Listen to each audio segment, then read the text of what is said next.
La hausse vertigineuse des coûts de la santé. Cette punition collective qui revient chaque automne avec l'augmentation insupportable des primes d'assurance maladie. Elle est provoquée en partie par des surcoûts incompréhensibles.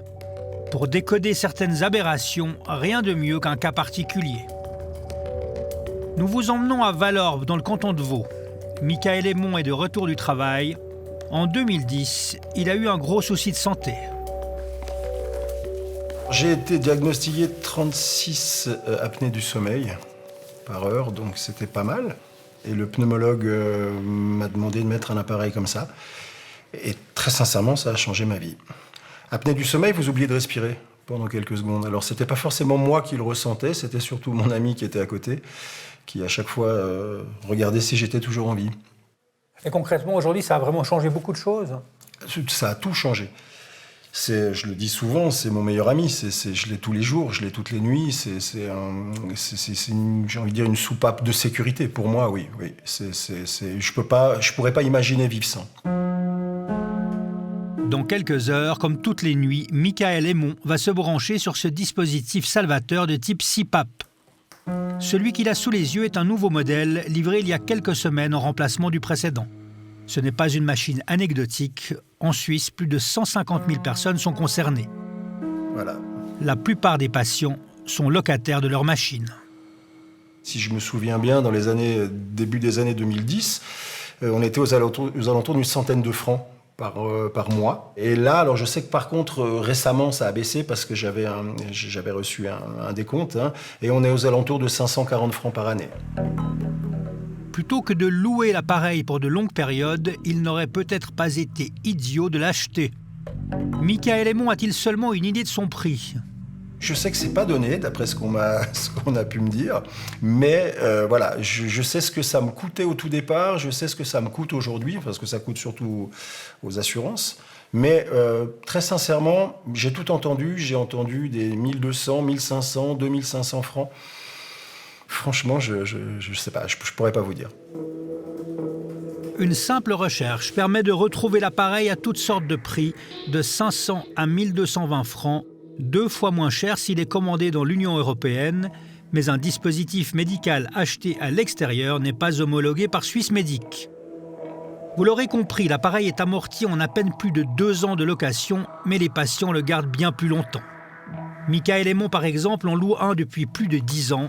Alors, où part la marge? Peut-être d'abord un peu dans le service. Chaque année, j'ai rendez-vous avec la Ligue pulmonaire pour faire un check complet. Donc, il est équipé d'une puce qui me permet de voir tout ce que je fais toutes les nuits, savoir exactement où j'en suis. Chaque année, on fait changer tout ce qui est masque, tuyau. Donc, on me redonne quelque chose de neuf.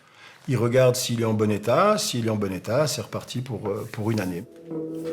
C'est une ONG, la Ligue pulmonaire suisse, qui met ses appareils à disposition d'environ 60 000 patients. Grâce à ces locations très rentables, elle brasse, selon nos calculs, un chiffre d'affaires de plus de 30 millions de francs par an. C'est en fait sa principale source de financement. Ce pactole est facturé directement aux assureurs par la Ligue. Interpellée, cette dernière n'a pas souhaité s'exprimer face caméra et nous a fourni ses réponses. Les prix de location des appareils ne sont pas fixés par la Ligue pulmonaire, mais par l'OFSP. Les coûts sont déterminés par des directives légales.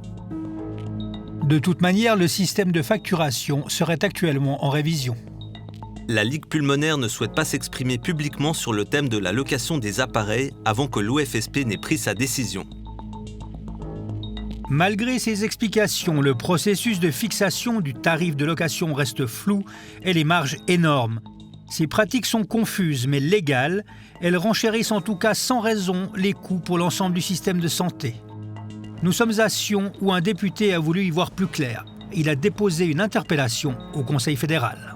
On ne m'a pas vraiment renseigné, on renvoie beaucoup à la liberté, à la responsabilité individuelle.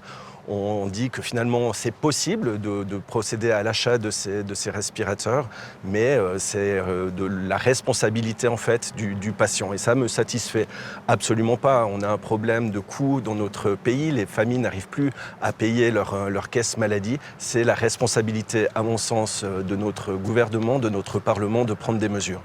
Et pourquoi c'est cet appareil-là qui vous a intéressé en particulier ? On parle ici que d'un élément du catalogue des systèmes médicaux financés, mais ce catalogue contient plus de 1000 dispositifs. Le manque de transparence est totalement global dans le système de santé en Suisse et cette opacité est là pour entretenir le bon business des différents acteurs. Aujourd'hui, il faut aussi comprendre qu'on a très peu de données qui nous permettraient d'analyser scientifiquement cette problématique. Ces dernières années, en 12 ans, on a réussi quand même à diminuer le coût de location. On a divisé ce coût par 3. Donc on voit que la pression politique fonctionne.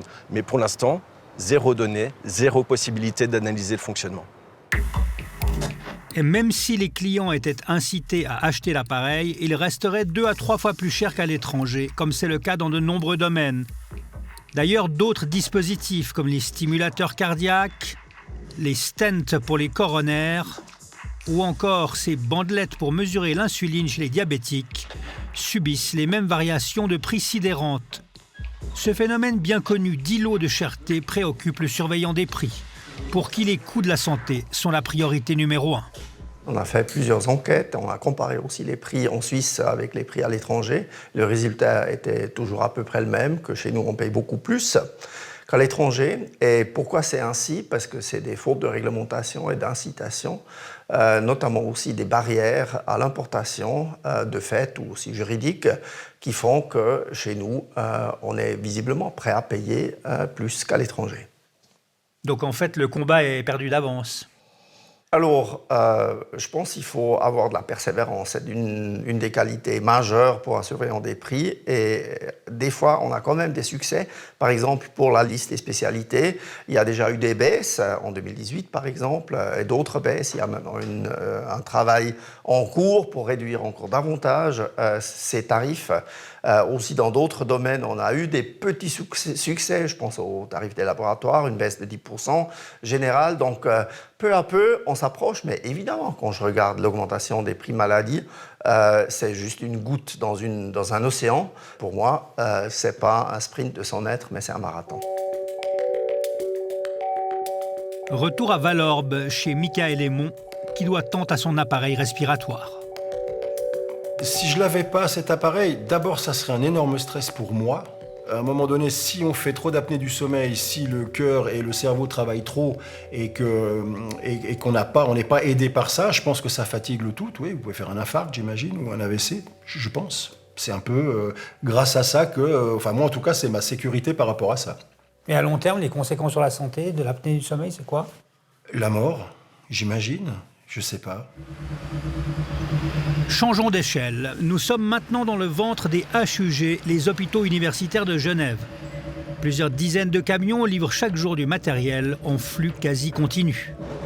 Puisqu'il serait possible d'économiser des dizaines de millions sur un seul petit appareil respiratoire, qu'en est-il dans une véritable usine de la santé comme celle-ci? Pour le savoir, nous avons rendez-vous avec le plus gros acheteur de matériel médical du pays. La centrale d'achat et d'ingénierie biomédicale intercantonale est la plus grande centrale d'achat du monde hospitalier en Suisse et l'une des plus grandes en Europe. Donc clairement, ça nous donne un pouvoir de négociation, un effet de levier, non seulement pour mutualiser les achats de l'ensemble de nos membres, qui sont les hôpitaux publics des différents cantons de Suisse romande, mais aussi clairement d'avoir un effet de levier quand on met en concurrence, quand on fait des achats groupés vis-à-vis des grands fournisseurs dans le monde. En théorie, les hôpitaux romans seraient désormais capables de faire pression sur les prix de leurs équipements lourds. Mais aussi, c'est plus trivial, sur les livraisons de papier toilette. Grâce à des équipes renforcées d'acheteurs et d'acheteuses et une mise en concurrence beaucoup plus large, soit pour les achats médicaux ou non médicaux, on a vraiment une influence positive sur le coût complet, sur les coûts d'acquisition, qui rejoignent, en tout cas pour les coûts d'acquisition des équipements médicaux, de plus en plus les moyennes européennes. À en croire ce responsable des achats, il y aurait donc une vraie volonté de freiner la spirale inflationniste. Impossible toutefois de le vérifier en l'absence de chiffres concrets, les prix étant le résultat de tractations gardées secrètes. Mais cela ne suffira pas. À la HES Holten, un économiste observe depuis des années l'explosion des coûts de la santé. Tout le monde dans le système de santé trouve son compte dans l'augmentation continue des coûts. D'ailleurs, ce ne sont pas seulement les prix qui grimpent, mais aussi le nombre d'interventions et de prestations. Que ce soit les médecins qui effectuent davantage de traitements, les fabricants de produits pharmaceutiques, les fabricants d'appareils médicaux et plus globalement, tous ceux qui proposent des thérapies. Si bien qu'il n'est pas surprenant que la facture globale augmente d'année en année. Une des solutions consisterait à favoriser la concurrence entre les acteurs. Si on laissait vraiment le marché faire son travail, c'est-à-dire si on faisait systématiquement des appels d'offres et si on était incité à réduire ses coûts, nous aurions certainement un potentiel d'économie important pour toute la Suisse et ses hôpitaux. Plusieurs centaines de millions de francs. Les prix pourraient baisser de 20 à 40%.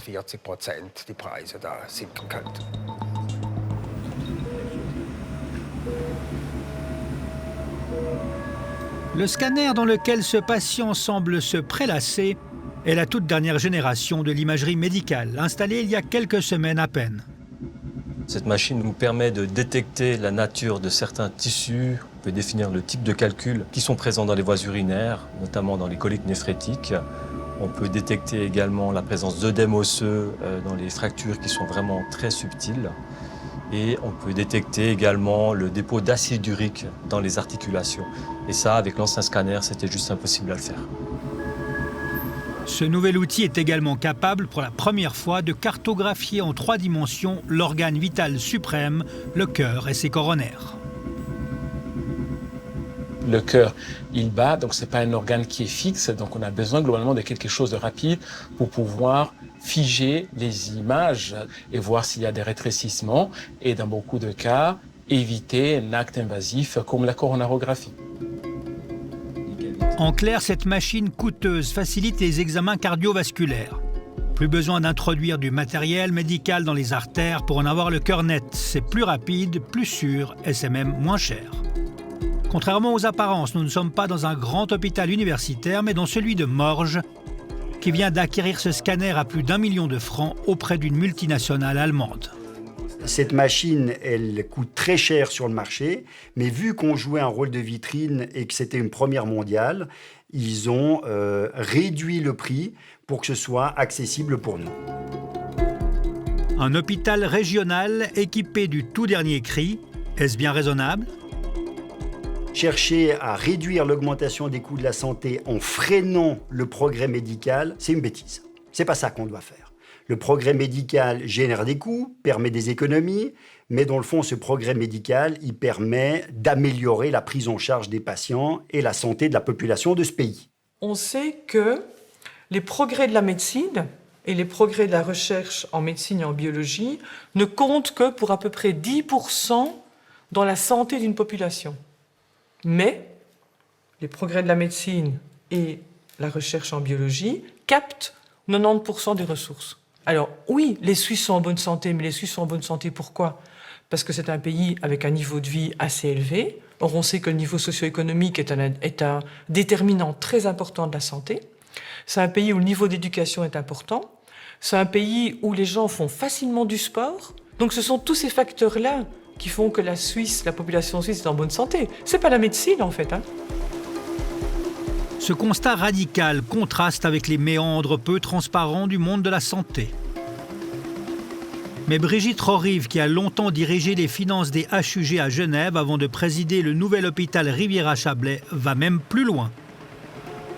Moi, je dis qu'il y a un business de la santé, dans lequel chaque acteur essaye de tirer un maximum de profit, parce qu'il faut qu'ils vivent, mais au détriment, finalement, du concept même de santé.